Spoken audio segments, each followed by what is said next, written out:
இருதயத்தில் விசுவாசித்து நீங்கள் இருக்கக்கூடிய இடத்திலிருந்து வாயினால் அறிக்கையிட்டீர்கள், ஆனால் கட்டாயம் உங்கள் பாவம் மன்னிக்கப்பட்டு நித்தியமாய் நீங்கள் வாழ வேண்டிய அந்த நித்திய ஜீவனை உங்களுக்கு கொடுக்க அவர் ஆயத்தமாக இருக்கிறார்.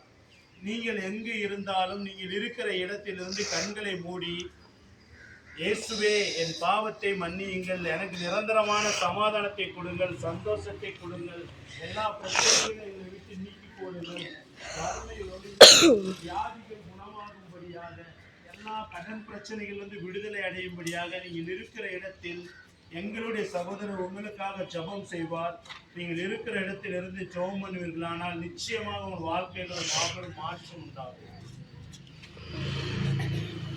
இருந்த இடத்திலே நீங்கள் கண்களை மூடி இயேசுவே ஆண்டவர் என்று சொல்லி, ஆமென், ஹல்லேலூயா.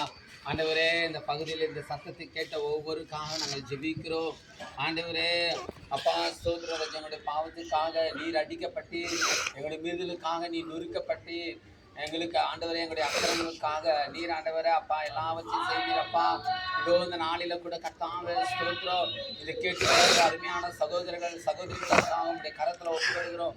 ஒருவேளை எனக்கு விடுதலை இல்லை, எனக்கு சமாதானம் இல்லை, எனக்கு சந்தோஷம் இல்லை என்று சொல்லி ஒருவேளை கவலையோடு கூட இருக்கிற என் அன்பு சகோதரனே சகோதரியே, ஆண்டவராய் இயேசு கிறிஸ்து உன்னை அவர் சந்திக்கிறவராய் இருக்கிறார், உன்னை நேசிக்கிறவராய் இருக்கிறார்.